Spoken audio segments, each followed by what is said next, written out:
Yo, what's going on guys? HyperX here. Welcome back to another video for Monster Hunter Rise PC. I want to give a massive shout out to Capcom again for very kindly giving us early access, but in this video I want to give you a quick look at some of the settings. We've already put together a comparison video if you guys want to see footage of the PC version next to the Switch version. Also done a little walkthrough, basically taking a little tour around the map and just sort of tweaking a few different settings as we go, but in this video I want to quickly go over what we have available to us. So if you do enjoy this, you do find this helpful, a like would be super appreciated. If there's anything else you guys want to know about, definitely let me know.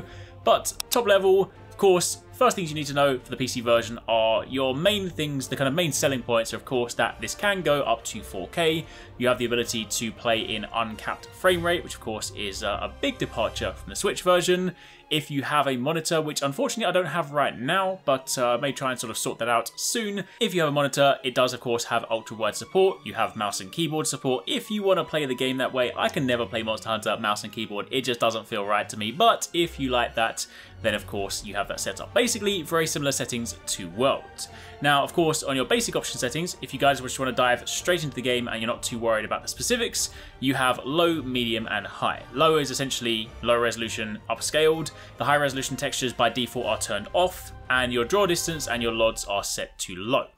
If you then switch over to medium, your high-res textures are enabled. You have texture filtering, you have shadows, and your draw distance and your LODs are improved. Meanwhile, if you select high, which in this game is the max, there is no ultra, then you have image quality settings to the max, so of course the crispiest images. You of course have high-res textures, and pretty much everything else is turned on except for the optional things, which of course we'll speak about now. Optional settings are things like motion blur, lens distortion, vignette, depth of field, film grain, stuff like that. Motion blur kind of explains it, you know, of course if you're swinging around and you want that, that feel.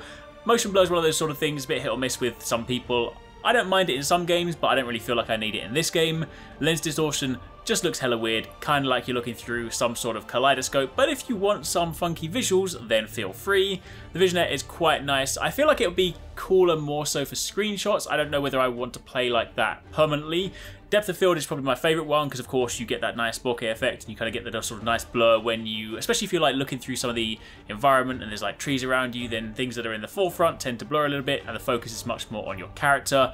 And you then have film grain. I mean, I don't know whether I would ever want to use this because it looks a little bit weird, but if you were kind of doing some, I don't know, special videos or something like that, then you might want to mess around with that. But those are basically the settings that you have to mess around with. And of course, if you happen to be playing mouse and keyboard or you're playing with controller, you can freely remap your buttons and of course just kind of make a setup that works for you. So essentially, that's what you have. I'm going to leave you guys with a little bit of gameplay just to sort of take a look at some of those settings in greater detail, but for the time being, that is pretty much it.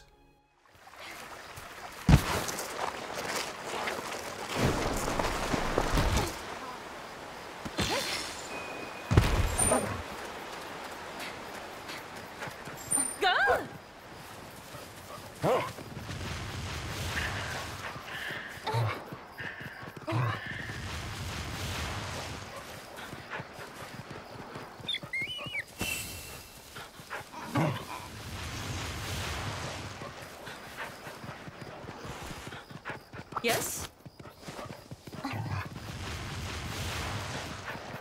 切れ味を戻すわ。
thanks very much for watching. I hope you guys enjoyed the video. If you want to catch more from us, don't forget to subscribe and turn on notifications so you don't miss our latest uploads. And if you want somewhere to hang out, play games, or chat all things from games to anime, food to fitness, consider joining the HyperX Gaming Discord.